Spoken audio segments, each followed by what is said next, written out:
What does an F1 street circuit look like 40 hours after an F1 race? F1 is like a circus, and that circus has just been to Baku, Azerbaijan. The race finished at 5 p.m. on Sunday, and it's now Tuesday morning, so let's head to pit lane. It's pretty dead at the moment. Out on pit straight, the traffic's flowing freely. That happened sometime on Monday. The pit wall barriers are still in place and will remain there until the paddock's been dismantled. Now that will be a good couple of weeks, as there is a lot of stuff in there. In pit lane, all of the team's gear has been packed up. The important stuff went by air freight, while most of this will go by sea freight to another track or back to the team's headquarters. As I've mentioned in a previous video, there are numerous sets of equipment held by each team, and they leapfrog races so that there's no urgency to pay sometimes 50 times more for air freight than they will pay for sea freight. All the signage from above the garage has been taken down, and just a few garages were open to pit lane. Alex Albon's identifiable from the vinyl logo still visible on the floor. These hospitality suites were all kitted out to the individual team's requirements, but today they've been gutted. Out in the kitchen, only the organisers' equipment remains. The catering companies have packed their gear up and sent it on its way. What looked like this during the event looks dull and lifeless now, and given this is a street circuit with plenty of cars honking out here on the road today, all of that pit building will go, but that's actually built on one of Baku's main roads. This is one of the main fan zones. It's opposite the paddock, and the other day it was looking remarkably different to this, although there are still plenty of beanbag balls sitting on the grass. Now the grandstands along pit straight are still up, and I imagine they'll take some weeks to come down, and it would have taken many more weeks to put them up. But looking over towards pit lane, most of the garages are closed, and inside the ones that are open are primarily packing containers. This was the entry into the paddock from the end closest to the media centre. There were 4 swipe gates across here. Well, they went very quickly, probably about an hour after the race. They were gone. And here we have a whole host of chairs, which will be obviously stored somewhere in Baku for next year's race. Over here at the Hilton Hotel, the media centre is in the process of being returned to its natural state, a ballroom, and the press conference room, which looked like this over the weekend, is now empty. Now, if you'd like this pic, or this one, or any of my images printed large for your home or office, you can order it at the shop at kimellman.com in a number of different finishes.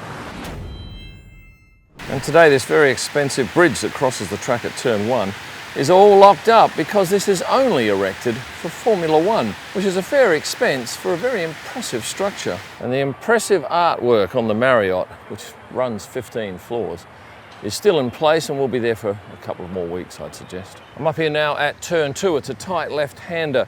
No evidence whatsoever that there's been a Formula One race here.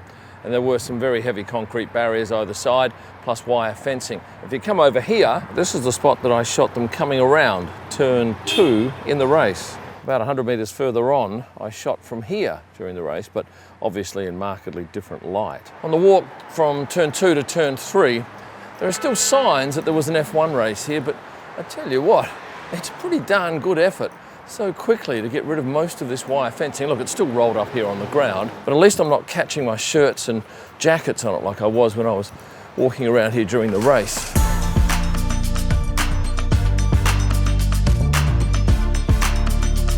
I find myself wondering if other street circuits like Melbourne, Singapore, Monaco are as quick with their tidy-ups as they are here in Baku.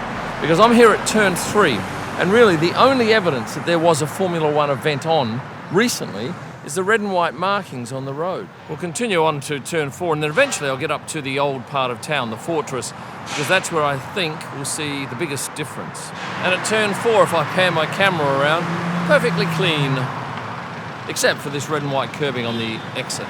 This is the point at Turn 5 where Oscar Piastri crashed. Right here. He then walked 40 metres to the outside of the track at the exit of Turn 5 and sat there for about 20 laps. And how did he get back to the paddock? Well, I've done a whole video on that. Go back and have a look. It was my post-race video called McLaren Disaster. I'm up in the grandstand at Turn 6, and behind me is the section of track where the cars go both ways. And you might have seen some of my pictures over the weekend.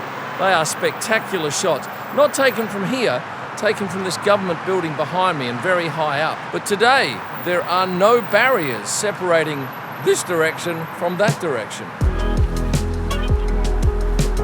I've popped into Friends Cafe, thank you. which is in Nizami Street. Is that right, Nizami? Yeah, Nizami Street. Nizami Street, and it's one of the most beautiful streets in this city. It's up near the fortress. Grab myself a mineral water. And a lot of you say it's not pronounced Baku, it's Baku. So I asked my friend here for a verdict on how it's pronounced. It's actually pronounced Bakü, not Baku. And what do the locals think of the race? It's a great thing that it is in Azerbaijan, because most of the people doesn't even know about Azerbaijan, and when they come here, they travel around Azerbaijan and they see the beauty of our country. This is one of F1's most recognisable corners. This is turn 8 as the cars head up to the hill past the fortress. This shot, and this shot are all taken from the spot right behind me where there is fencing and very small windows to shoot through. And it used to be when we had the race in May because the sun was setting later. And actually from the top of this theatre here, we get these top-down shots and they are quite beautiful. Once again, in May previously, much longer shadows and really glorious golden light. Now, when the concrete barriers are here, you can't access stores like Shaky Sweet Home. But we have another gate from second floor.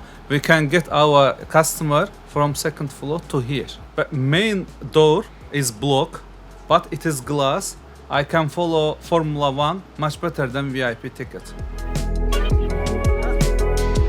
And if you're wondering about all this metal, and it's heavy duty, that's not put there by the shop owners. The event organiser does this as protection for the windows. This one stay here 12 months. But the remaining barriers that ran all the way up this side and up that side came down on Monday morning. And if I go behind the wall here, the fortress, I'm keen to see what structure is left here. And there's nothing.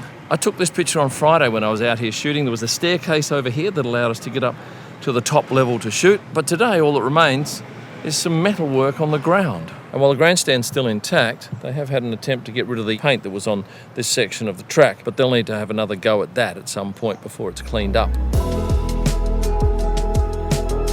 If this was Saturday, qualifying day, and I was standing here, Charles Leclerc would have cleaned me up big time, because this is the spot where he crashed. It's abundantly clear that this circuit has put in a lot of effort to return the city to its normal state. And whilst most of the grandstands and some of the concrete barriers still remain, I've been utterly impressed with their progress. Up front, I enjoy this race, and I definitely look forward to being back here again next year. Before I sign off, one favour to ask of you. Could you please hit the like button? And for those of you who are not subscribed, and I think a good number of you think you are but aren't, please hit that button. And for a whole lot of extra content on social media and merchandise and stuff, these are the sites you need to look at. Thanks for watching, and stay passionate. Just underneath the... Look at that. Cat. Lots of cats here. Hello. Hello. Hello.